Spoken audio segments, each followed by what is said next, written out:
अभी तक हमने डिस्कस किया मिशन युवा की स्ट्रेंथ्स क्या हैं। हमने जो ऑब्ज़र्व किया है इसकी कुछ वीकनेसेस हैं। अगर सरकार वो इनकॉर्पोरेट करती है, उन वीकनेसेस को रिमूव करती है, तो मेरा ये मानना है मिशन युवा का सक्सेस रेट जो है 3 से 4 टाइम्स बढ़ सकता है।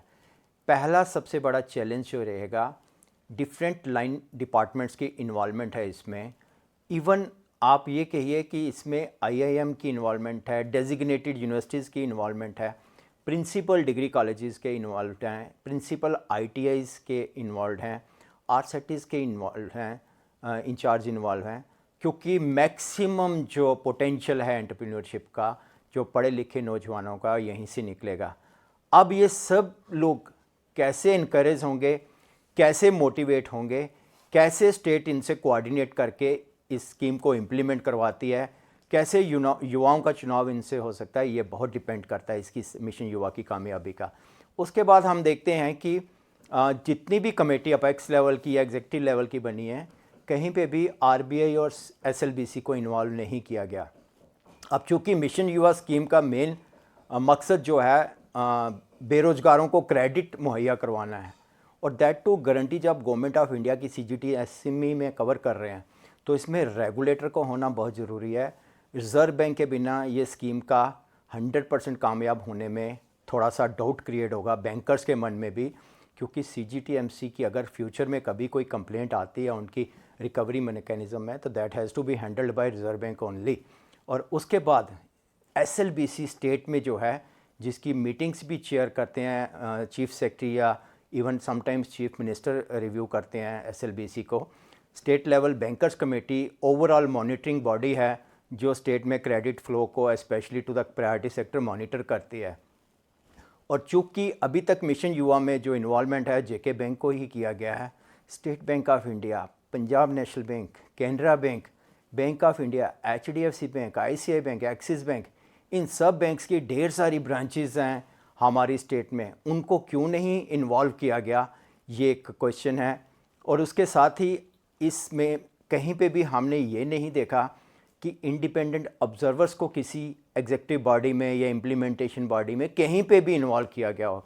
Independent observers, retire bankers, academicians या एनजीओज जो अनएम्प्लॉयमेंट पे काम कर रहे हैं, उनकी प्रेजेंस होती, उनके विचार लिए जाते, तो ये स्कीम और बढ़िया हो सकती थी। इसके साथ ही एक जो सबसे इम्पॉर्टेंट पॉइंट है इन सब में से भी, वो है motivation and encouragement to the banking staff. ठीक है, आपने टारगेट दे दिया, बाय फोर्स आप उनको, चूँकि एम्प्लॉई हैं, आप टारगेट पूरा करवाने की कोशिश करोगे, लेकिन होना ये चाहिए कि बैंक्स को इनकरेज किया जाए, बैंकर्स को, कि उनको 2 टारगेट दिए जाएँ तो 2 की जगह वो 6 अचीव करें। वो तभी करेंगे जब उनको मोटिवेट किया जाएगा इस स्कीम को इम्प्लीमेंट करने के। उनको बताया जाएगा कि जब आप लोन करोगे, एक बैंकर के पास सबसे बड़ा चैलेंज क्या होता है, जब वो लोन डिस्पर्स करता है और उसके बाद रिकवरी की बात आती है, तो किसी कारणवश से वो लोन इंस्टॉलमेंट डिले होती है, चाहे कोई भी कारण हो। बैंकिंग का नाम है इंडिया में कि 90 दिन अगर आपकी इंस्टॉलमेंट नहीं आती तो वो अकाउंट एनपीए हो जाता है, लेकिन ये 90 दिन में जब first instalment after one month due होती है, और तब से लेके ये 90 दिन का जो पीरियड है, वो बैंकर्स के बीच में कितना प्रेशर डालता है, उनके रीजनल ऑफिस, उनके जोनल ऑफिस इस ओवरड्यूज़ को पूरा रिकवरी करवाने के लिए कितना प्रेशर डालते हैं। और एक बैंक ऑफिसर के पास एक कॉल के सिवा कुछ नहीं रहता। फील्ड में वो जाता है तो आपने अक्सर नोट किया होगा, मीडिया में रिपोर्ट आती है, किसी बैंक ऑफिसर की कहीं पिटाई हो गई, किसी से मिस हैंडलिंग हो गई, और किसी ने इवन बैंकर्स के अगेंस्ट ही केस कर दिया कि वो उनके घर में कैसे आ गए। तो इस पे कहीं पे भी मेंशन नहीं है।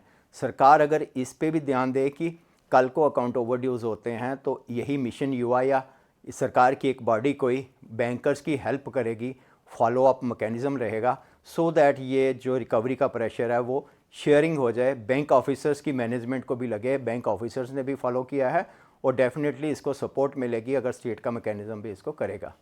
कुल मिला के प्रोज एंड कॉन्स हमने देख लिया इस मिशन युवा स्कीम के। हमारा ये मानना है कि अगर ये पॉइंट्स जो हमने यहाँ सजेस्ट किए हैं, अगर सरकार ये इसको इनकॉर्पोरेट करती है, तो हमारा ये मानना है कि ये स्कीम जो है एक मील का पत्थर साबित होगी। इसका कंटेंट भी बहुत बढ़िया है, इंटेंट भी बहुत बढ़िया है, अब डिपेंड करता है कि ओवरऑल हम सबको कैसे स्टेक होल्डर्स को इन्वॉल्व करके इसका सक्सेस रेट जो है कैसे बढ़ा सकते हैं, कैसे हम 1,37,000 के आंकड़े की बजाय हम लोग फोकस करें कि ये 3 से 4 लाख का आंकड़ा टच करे, सो दैट अनएम्प्लॉयमेंट रेट जो है जम्मू कश्मीर रियासत में जो 17.5% के आसपास है, 17.4% टू बी एग्जैक्ट, ये उससे नीचे आके 10.2 जो सेंटर का है उससे भी नीचे लाने का प्रयास करें। और इससे हमारे युवा जो है वो आत्मनिर्भर बनेंगे, स्वाभिमानी बनेंगे, उनको अपने लिए नौकरियों की ज़रूरत नहीं रहेगी, वो नौकरी देने वाले बन जाएंगे।